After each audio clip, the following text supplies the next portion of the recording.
ಮೇ 18 ಸೋಮವಾರ ನಡೆದ ಐಪಿಎಲ್ 2026ರ 63ನೇ ಪಂದ್ಯದಲ್ಲಿ ಸನ್ರೈಸರ್ಸ್ ಹೈದರಾಬಾದ್ ಎಸ್ಆರ್ಎಚ್ ತಂಡವು ಚೆನ್ನೈ ಸೂಪರ್ ಕಿಂಗ್ಸ್ ಸಿಎಸ್ಕೆ ವಿರುದ್ಧ ಭರ್ಜರಿ ಜಯ ಸಾಧಿಸಿ ಪ್ಲೇಆಫ್ಗೆ ಲಗ್ಗೆ ಇಟ್ಟಿದೆ. ಚೆನ್ನೈನ ಚೇಪಾಕ್ ಕ್ರೀಡಾಂಗಣದಲ್ಲೇ ನಡೆದ ಈ ಪಂದ್ಯ ಧೋನಿ ಅಭಿಮಾನಿಗಳಿಗೆ ಹಾಗೂ ಸಿಎಸ್ಕೆ ತಂಡಕ್ಕೆ ತೀವ್ರ ನಿರಾಶೆ ಮೂಡಿಸಿದೆ. ಪಂದ್ಯದ ಪ್ರಮುಖ ಹೈಲೈಟ್ಸ್ ಇಲ್ಲಿದೆ. ಇಶಾನ್ ಕಿಶನ್ ಅಬ್ಬರದ ಬ್ಯಾಟಿಂಗ್.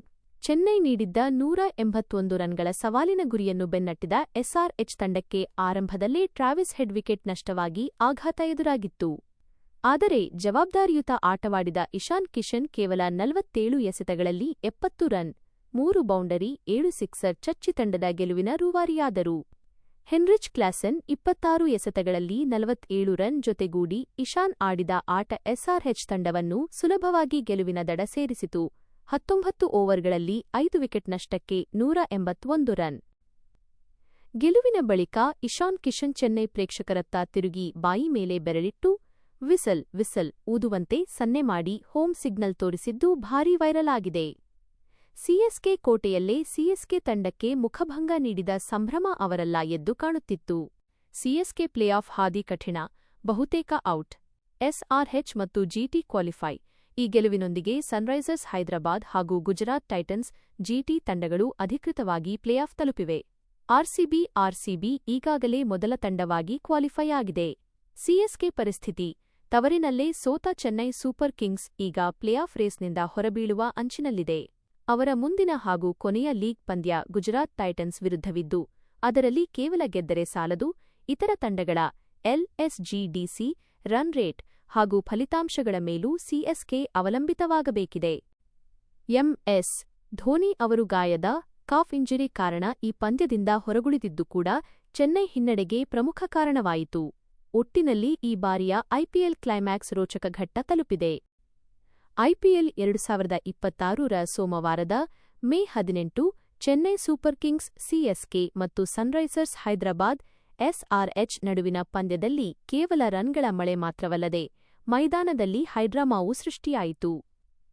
ಸಾಮಾನ್ಯವಾಗಿ ಅತ್ಯಂತ ಶಾಂತ ಸ್ವಭಾವಕ್ಕೆ ಹೆಸರಾಗಿರುವ CSK wicket keeper Sanju Samson ಮತ್ತು ಎಸ್ಆರ್ಎಚ್ ಬ್ಯಾಟರ್ ಹೆನ್ರಿಚ್ ಕ್ಲಾಸನ್ ನಡುವೆ ನಡೆದ ತೀವ್ರ ವಾಕ್ಸಮರ ಈಗ ಸೋಷಿಯಲ್ ಮೀಡಿಯಾದಲ್ಲಿ ಭಾರೀ ವೈರಲ್ ಆಗಿದೆ. ಮೈದಾನದಲ್ಲಿ ಅಸಲಿಗೆ ಆಗಿದ್ದೇನು ಎಂಬ ಸಂಪೂರ್ಣ ವಿವರ ಇಲ್ಲಿದೆ. ಎಸ್ಆರ್ಎಚ್ ಇನ್ನಿಂಗ್ಸ್ನ 15ನೇ ಓವರ್ನಲ್ಲಿ ಈ ಘಟನೆ ನಡೆಯಿತು.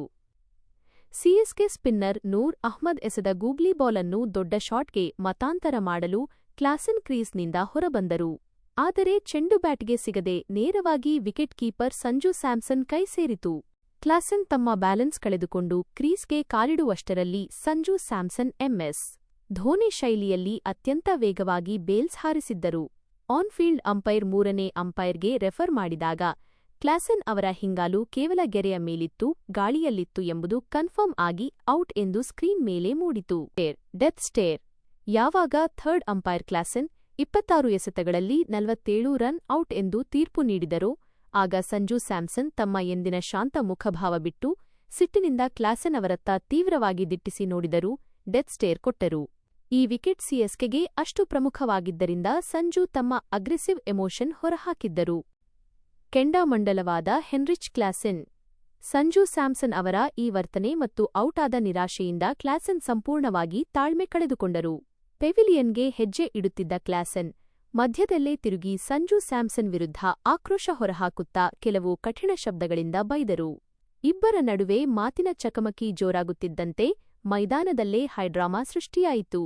ತಕ್ಷಣವೇ ಇತರ ಸಿಎಸ್ಕೆ ಆಟಗಾರರು ಮಧ್ಯಪ್ರವೇಶಿಸಿ ಇಬ್ಬರನ್ನೂ ದೂರ ಮಾಡಿದರು. ಡ್ರೆಸ್ಸಿಂಗ್ ರೂಂಗೆ ನೇರ ನಡಿಗೆ. ಕ್ಲಾಸನ್ ಅವರ ಸಿಟ್ಟು ಎಷ್ಟು ಹೆಚ್ಚಾಗಿತ್ತೆಂದರೆ ಅವರು ಬೌಂಡರಿ ಲೈನ್ ಬಳಿಯಿದ್ದ ತಮ್ಮ ತಂಡದ ಡಗೌಟ್ಗೆ ಹೋಗದೆ ನೇರವಾಗಿ ಡ್ರೆಸ್ಸಿಂಗ್ ರೂಂ ಒಳಗೆ ನಡೆದು ಹೋಗಿ ತಮ್ಮ ಅಸಮಾಧಾನ ವ್ಯಕ್ತಪಡಿಸಿದರು. ಐಪಿಎಲ್ ಇತಿಹಾಸದಲ್ಲೇ ಕ್ಲಾಸನ್ ಸ್ಟಂಪೌಟ್ ಆಗಿದ್ದು ಇದೇ ಮೊದಲು ಎಂಬುದು ವಿಶೇಷ. ಪಂದ್ಯದ ತೀವ್ರತೆಯ ನಡುವೆ ನಡೆದ ಈ ಕೋಪದ ಜಗಳ ಸದ್ಯ ಇಂಟರ್ನೆಟ್ನಲ್ಲಿ ಕ್ರಿಕೆಟ್ ಪ್ರೇಮಿಗಳ ನಡುವೆ ದೊಡ್ಡ ಚರ್ಚೆಗೆ ಕಾರಣವಾಗಿದೆ. ಅಂತಿಮವಾಗಿ ಈ ಪಂದ್ಯವನ್ನು ಎಸ್ಆರ್ಎಚ್ 5 ವಿಕೆಟ್ಗಳಿಂದ ಗೆದ್ದು ಪ್ಲೇಆಫ್ಗೆ ಅರ್ಹತೆ ಪಡೆಯಿತು. ಚೆನ್ನೈನ ಎಂಎ ಚಿದಂಬರಂ, ಚೇಪಾಕ್ ಕ್ರೀಡಾಂಗಣದಲ್ಲಿ ನಡೆದ ಐಪಿಎಲ್ 2026ರ ಆ ರೋಚಕ ಪಂದ್ಯ ನಿಜಕ್ಕೂ ಹೈ ವೋಲ್ಟೇಜ್ ಡ್ರಾಮಾಗೆ ಸಾಕ್ಷಿಯಾಯಿತು. ಪ್ಲೇಆಫ್ ದೃಷ್ಟಿಯಿಂದ ಅತ್ಯಂತ ನಿರ್ಣಾಯಕವಾಗಿದ್ದ ಈ ಹಣಾಹಣಿಯಲ್ಲಿ ಸನ್ರೈಸರ್ಸ್ ಹೈದರಾಬಾದ್ ಎಸ್ಆರ್ಎಚ್ ತಂಡವು ಚೆನ್ನೈ ಸೂಪರ್ ಕಿಂಗ್ಸ್ ಸಿಎಸ್ಕೆ ವಿರುದ್ಧ ಭರ್ಜರಿ ಜಯ ಸಾಧಿಸಿದೆ. ಈ ಒಂದು ಗೆಲುವಿನಿಂದ ಪಾಯಿಂಟ್ಸ್ ಟೇಬಲ್ನಲ್ಲಿ ದೊಡ್ಡ ತಲ್ಲಣವೇ ಸೃಷ್ಟಿಯಾಗಿದ್ದು, ಎರಡು ತಂಡಗಳ ಹಣೆಬರಹ ಏಕಕಾಲಕ್ಕೆ ನಿರ್ಧಾರವಾಗಿದೆ. ಪಂದ್ಯದ ಪ್ರಮುಖ ಮುಖ್ಯಾಂಶಗಳು ಮತ್ತು ಪ್ಲೇಆಫ್ ಲೆಕ್ಕಾಚಾರ ಇಲ್ಲಿದೆ. ಡಬಲ್ ಧಮಾಕ ಪ್ಲೇಆಫ್ಗೆ ಎಸ್ಆರ್ಎಚ್ ಮತ್ತು ಜಿಟಿ ಅಧಿಕೃತ ಎಂಟ್ರಿ. ಚೇಪಾಕ್ನಲ್ಲಿ ಎಸ್ಆರ್ಎಚ್ ಸಾಧಿಸಿದ ಈ ಗೆಲುವು ಕೇವಲ ಅವರ ಸ್ವಂತ ಹಾದಿಯನ್ನಷ್ಟೇ ಸುಗಮಗೊಳಿಸಲಿಲ್ಲ, ಬದಲಿಗೆ ಮತ್ತೊಂದು ಬಲಿಷ್ಠ ತಂಡಕ್ಕೂ ದಾರಿ ಮಾಡಿಕೊಟ್ಟಿದೆ. ಸನ್ರೈಸರ್ಸ್ ಹೈದರಾಬಾದ್ ಎಸ್ಆರ್ಎಚ್ ಈ ಪಂದ್ಯವನ್ನು ಗೆಲ್ಲುವ ಮೂಲಕ ಹೈದರಾಬಾದ್ ಅಧಿಕೃತವಾಗಿ ಪ್ಲೇಆಫ್ಗೆ ಕ್ವಾಲಿಫೈ ಆಗಿದೆ. ಗುಜರಾತ್ ಟೈಟನ್ಸ್ ಜಿಟಿ ಸಿಎಸ್ಕೆ ಸೋತ ತಕ್ಷಣವೇ ಗುಜರಾತ್ ಟೈಟನ್ಸ್ ತಂಡ ಕೂಡ ಯಾವುದೇ ಆತಂಕವಿಲ್ಲದೆ ನೇರವಾಗಿ ಪ್ಲೇಆಫ್ ಹಂತಕ್ಕೆ ಲಗ್ಗೆ ಇಟ್ಟಿದೆ. ಈಗಾಗಲೇ ಆರ್ಸಿಬಿ ಮೊದಲ ತಂಡವಾಗಿ ಪ್ಲೇಆಫ್ ಟಿಕೆಟ್ ಖಚಿತಪಡಿಸಿಕೊಂಡಿರುವುದರಿಂದ ಈಗ ಟಾಪ್ 4 ರೇಸ್ನಲ್ಲಿ 3 ಸ್ಥಾನಗಳು ಭರ್ತಿಯಾದಂತಾಗಿದೆ. ಪಂದ್ಯದ ಗೇಮ್ ಚೇಂಜರ್ಸ್. ಚೆನ್ನೈ ನೀಡಿದ್ದ 181 ರನ್ಗಳ ಸವಾಲಿನ ಗುರಿಯನ್ನು ಬೆನ್ನಟ್ಟಿದ ಹೈದರಾಬಾದ್ ಆರಂಭದಲ್ಲೇ ಟ್ರಾವಿಸ್ ಹೆಡ್ ವಿಕೆಟ್ ಕಳೆದುಕೊಂಡರೂ ಎದೆಗುಂದಲಿಲ್ಲ. ಇಶಾನ್ ಕಿಶನ್ ಅಬ್ಬರ. ಸಿಎಸ್ಕೆ ಬೌಲರ್ಗಳನ್ನು ಮನಬಂದಂತೆ ದಂಡಿಸಿದ ಇಶಾನ್ ಕಿಶನ್ ಕೇವಲ 47 ಎಸೆತಗಳಲ್ಲಿ 70 ರನ್ ಚಚ್ಚಿ ಪಂದ್ಯವನ್ನು ಚೆನ್ನೈ ಕೈಯಿಂದ ಕಸಿದುಕೊಂಡರು. ಗೆಲುವಿನ ಬಳಿಕ ಸಿಎಸ್ಕೆ ಅಭಿಮಾನಿಗಳತ್ತ ಮುಖ ಮಾಡಿ ಅವರು ಕೊಟ್ಟ ಸೈಲೆಂಟ್ ಸಿಗ್ನಲ್ ಸದ್ಯ ಸೋಷಿಯಲ್ ಮೀಡಿಯಾದಲ್ಲಿ ಸಖತ್ ಟ್ರೆಂಡ್ ಆಗ್ತಿದೆ. ಕ್ಲಾಸೆನ್ ಉಪಯುಕ್ತ ಆಟ. ಹೆನ್ರಿಚ್ ಕ್ಲಾಸೆನ್ 47 ರನ್ ಔಟ್ ಆಗುವ ಮುನ್ನ ಕಿಶನ್ ಜೊತೆ ಸೇರಿ ಅತ್ಯಮೂಲ್ಯ ಜೊತೆಯಾಟವಾಡಿದರು. ಇನ್ನು ಇವರ ಸ್ಟಂಪಿಂಗ್ ವೇಳೆ ಸಂಜು ಸ್ಯಾಮ್ಸನ್ ಮತ್ತು ಕ್ಲಾಸೆನ್ ನಡುವೆ ನಡೆದ ಮೈದಾನದ ಹೈಡ್ರಾಮಾ ಪಂದ್ಯದ ಕಾವು ಎಷ್ಟು ಜೋರಾಗಿತ್ತು ಎಂಬುದಕ್ಕೆ ಸಾಕ್ಷಿ ನುಡಿಯಿತು. ತವರಿನಲ್ಲೇ ಸಿಎಸ್ಕೆಗೆ ಮುಖಭಂಗ. ಪ್ಲೇಆಫ್ನಿಂದ ಬಹುತೇಕ ಔಟ್. ಎಂಎಸ್ ಧೋನಿ ಅವರ ಗೈರುಹಾಜರಿಯಲ್ಲಿ ಕಾಫ್ ಇಂಜರಿ ಕಣಕ್ಕಿಳಿದಿದ್ದ ಚೆನ್ನೈ ಸೂಪರ್ ಕಿಂಗ್ಸ್ಗೆ ಈ ಸೋಲು ಚೇತರಿಸಿಕೊಳ್ಳಲಾಗದ ಪೆಟ್ಟು ನೀಡಿದೆ. ತವರಿನ ಪಿಚ್ನಲ್ಲೇ ಸೋಲು ಕಂಡಿರುವುದು ಅಭಿಮಾನಿಗಳಿಗೂ ತೀವ್ರ ನಿರಾಶೆ ಮೂಡಿಸಿದೆ. ಸಿಎಸ್ಕೆ ಪ್ಲೇಆಫ್ ಆಸೆ ಜೀವಂತವಾಗಿದೆಯೇ? ಸಿಎಸ್ಕೆ ಪ್ಲೇಆಫ್ ರೇಸ್ನಿಂದ ಬಹುತೇಕ ಹೊರಬಿದ್ದಿದೆ. ಅವರ ಮುಂದಿನ ಹಾಗೂ ಕೊನೆಯ ಲೀಗ್ ಪಂದ್ಯ ಗುಜರಾತ್ ಟೈಟನ್ಸ್ ಎಜಿಟಿ ವಿರುದ್ಧವಿದೆ. ಸಿಎಸ್ಕೆ ಪ್ಲೇಆಫ್ ತಲುಪಬೇಕಾದರೆ ಆ ಪಂದ್ಯವನ್ನು ಬೃಹತ್ ಅಂತರದಿಂದ ಗೆಲ್ಲಲೇಬೇಕು. ಅದರೊಂದಿಗೆ ಡೆಲ್ಲಿ ಕ್ಯಾಪಿಟಲ್ಸ್, ಡಿಸಿ ಮತ್ತು ಲಕ್ನೋ ಸೂಪರ್ ಜೈಂಟ್ಸ್ ಎಲ್ಎಸ್ಜಿ ತಂಡಗಳ ರನ್ ರೇಟ್ ಹಾಗೂ ಮುಂದಿನ ಪಂದ್ಯಗಳ ಫಲಿತಾಂಶಗಳ ಮೇಲೂ ಸಿಎಸ್ಕೆ ಸಂಪೂರ್ಣವಾಗಿ ಅವಲಂಬಿತವಾಗಬೇಕಿದೆ. ಒಟ್ಟಾರೆಯಾಗಿ ಚೇಪಾಕ್ ಅಂಗಳದಲ್ಲಿ ಸಿಎಸ್ಕೆಯನ್ನು ಧೂಳಿಪಟ ಮಾಡಿದ ಹೈದರಾಬಾದ್ ಈ ಬಾರಿಯ ಐಪಿಎಲ್ ಟ್ರೋಫಿ ರೇಸ್ನಲ್ಲಿ ತಾನು ಅತ್ಯಂತ ಅಪಾಯಕಾರಿ ತಂಡ ಎಂಬುದನ್ನು ಮತ್ತೊಮ್ಮೆ ಸಾಬೀತುಪಡಿಸಿದೆ. ಕೋಲ್ಕತ್ತಾ ನೈಟ್ ರೈಡರ್ಸ್ ಕೆಕೆಆರ್ ತಂಡದ ಯುವ ವೇಗಿ ವೈಭವ್ ಅರೋರಾ ಅವರ ಕಳಪೆ ಫೀಲ್ಡಿಂಗ್ ಪ್ರದರ್ಶನದ ಬಗ್ಗೆ ಭಾರತ ತಂಡದ ಮಾಜಿ ದಿಕ್ಸೂಚಿ ಫೀಲ್ಡರ್ ಮೊಹಮ್ಮದ್ ಕೈಫ್ ತೀವ್ರ ಕಳವಳ ವ್ಯಕ್ತಪಡಿಸಿದ್ದಾರೆ. ಪ್ರಸಕ್ತ ಐಪಿಎಲ್ 2026ರ ಸರಣಿಯಲ್ಲಿ ವೈಭವ್ ಬ್ಯಾಟಿಂಗ್ ಅಥವಾ ಬೌಲಿಂಗ್ನಲ್ಲಿ ಗಮನ ಸೆಳೆದರೂ ಫೀಲ್ಡಿಂಗ್ನಲ್ಲಿ ಮಾತ್ರ ಸತತ ತಪ್ಪುಗಳನ್ನು ಮಾಡುತ್ತಿರುವುದು ಮಾಜಿ ಕ್ರಿಕೆಟಿಗರ ಕಿಣ್ಣಿಗೆ ಕೆಂಪಾಗಿದೆ. ಈ ಕುರಿತು ಕೈಫ್ ವ್ಯಕ್ತಪಡಿಸಿರುವ ಪ್ರಮುಖ ಆಕ್ಷೇಪಗಳು ಹಾಗೂ ಕಳವಳದ ವಿವರ ಇಲ್ಲಿದೆ. ಒಂದೇ ಒಂದು ಕ್ಯಾಚ್ ಹಿಡಿದಿಲ್ಲ. ವಿಶ್ಲೇಷಣೆಯೊಂದರಲ್ಲಿ ಮಾತನಾಡಿದ ಮೊಹಮ್ಮದ್ ಕೈಫ್ ಟಿ20 ಕ್ರಿಕೆಟ್ನಲ್ಲಿ ಫೀಲ್ಡಿಂಗ್ ಎಷ್ಟು ನಿರ್ಣಾಯಕ ಎಂಬುದನ್ನು ಒತ್ತಿ ಹೇಳಿದ್ದಾರೆ. ವೈಭವ್ ಅರೋರಾ ಈ ಸೀಸನ್ನಲ್ಲಿ ಫೀಲ್ಡಿಂಗ್ನಲ್ಲಿ ಸಂಪೂರ್ಣ ವೈಫಲ್ಯ ಕಂಡಿದ್ದಾರೆ. ಟೂರ್ನಿಯಲ್ಲಿ ಅವರು ಇದುವರೆಗೆ ಒಂದೇ ಒಂದು ಕಠಿಣ ಅಥವಾ ಸುಲಭದ ಕ್ಯಾಚ್ ಅನ್ನು ಸರಿಯಾಗಿ ಹಿಡಿದಿಲ್ಲ. ಕೈಗೆ ಬಂದ ಅವಕಾಶಗಳನ್ನು ಕೈಚೆಲ್ಲುತ್ತಿರುವುದು ತಂಡಕ್ಕೆ ಭಾರಿ ನಷ್ಟ ಉಂಟುಮಾಡುತ್ತಿದೆ ಎಂದು ಕೈಫ್ ಮುಕ್ತವಾಗಿ ಅಸಮಾಧಾನ ಹೊರಹಾಕಿದ್ದಾರೆ. ಬೌಲರ್ಗಳ ಶ್ರಮ ನೀರುಪಾಲು. ಆಧುನಿಕ ಕ್ರಿಕೆಟ್ನಲ್ಲಿ ಬೌಲರ್ಗಳು ಮತ್ತು ಫೀಲ್ಡರ್ಗಳ ನಡುವಿನ ಹೊಂದಾಣಿಕೆ ಅತ್ಯಗತ್ಯ. ಆದರೆ ವೈಭವ್ ಅವರ ಈ ಡ್ರಾಪಿಂಗ್ ಅಭ್ಯಾಸವು ತಂಡದ ಇತರ ಮುಖ್ಯ ಬೌಲರ್ಗಳ ಶ್ರಮವನ್ನು ವ್ಯರ್ಥ ಮಾಡುತ್ತಿದೆ ಎಂಬುದು ಕೈಫ್ ವಾದ.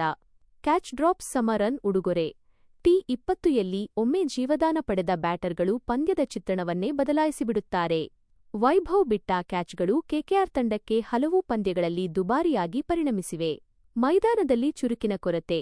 ಕೇವಲ ಕ್ಯಾಚ್ಗಳಷ್ಟೇ ಅಲ್ಲದೆ ಬೌಂಡರಿ ಲೈನ್ಗಳಲ್ಲಿ ಚೆಂಡನ್ನು ತಡೆಯುವಾಗ ಹಾಗೂ ರನ್ ಓಡುವಾಗ ವೈಭವ್ ಅವರಲ್ಲಿ ಚುರುಕುತನ, ಅಜಿಲಿಟಿ ಕಾಣಿಸುತ್ತಿಲ್ಲ ಎಂದು ಕೈಫ್ ಹೇಳಿದ್ದಾರೆ. ಕೈಫ್ ನೀಡಿದ ಕಿವಿಮಾತು ಏನು? ಭಾರತೀಯ ಕ್ರಿಕೆಟ್ನ ಅತ್ಯುತ್ತಮ ಫೀಲ್ಡರ್ಗಳಲ್ಲಿ ಒಬ್ಬರಾದ ಮೊಹಮ್ಮದ್ ಕೈಫ್ ಯುವ ಆಟಗಾರನಿಗೆ ಮಹತ್ವದ ಸಲಹೆ ನೀಡಿದ್ದಾರೆ. ಐಪಿಎಲ್ನಂತಹ ದೊಡ್ಡ ವೇದಿಕೆಯಲ್ಲಿ ಕೇವಲ ಬೌಲಿಂಗ್ ಸಾಮರ್ಥ್ಯ ಇದ್ದರೆ ಸಾಲದು. ಆಧುನಿಕ ಕ್ರಿಕೆಟ್ನಲ್ಲಿ ನೀವು 3ಡಿ ಆಟಗಾರನಾಗಬೇಕು: ಬ್ಯಾಟಿಂಗ್, ಬೌಲಿಂಗ್ ಹಾಗೂ ಫೀಲ್ಡಿಂಗ್. ನೆಟ್ಸ್ನಲ್ಲಿ ಬೌಲಿಂಗ್ ಮಾಡುವಷ್ಟೇ ಸಮಯವನ್ನು ವೈಭವ್ ತಮ್ಮ ಫೀಲ್ಡಿಂಗ್ ಡ್ರಿಲ್ಸ್ಗಳಿಗೂ ನೀಡಬೇಕು. ಇಲ್ಲದಿದ್ದರೆ ಪ್ಲೇಆಫ್ನಂತಹ ಒತ್ತಡದ ಪಂದ್ಯಗಳಲ್ಲಿ ಇಂತಹ ತಪ್ಪುಗಳು ಇಡೀ ತಂಡವನ್ನು ಟೂರ್ನಿಯಿಂದಲೇ ಹೊರಹಾಕಬಹುದು. ಕೆಕೆಆರ್ ತಂಡ ಪ್ಲೇಆಫ್ನತ್ತ ಮುನ್ನಡೆಯುತ್ತಿರುವ ಈ ನಿರ್ಣಾಯಕ ಹಂತದಲ್ಲಿ ವೈಭವ್ ಅರೋರಾ ತಮ್ಮ ಫೀಲ್ಡಿಂಗ್ ತಪ್ಪುಗಳನ್ನು ತಿದ್ದಿಕೊಂಡು ಮುಂದಿನ ಪಂದ್ಯಗಳಲ್ಲಿ ತಂಡಕ್ಕೆ ಆಸರೆಯಾಗುತ್ತಾರಾ ಎಂಬುದನ್ನು ಕಾದುನೋಡಬೇಕಿದೆ.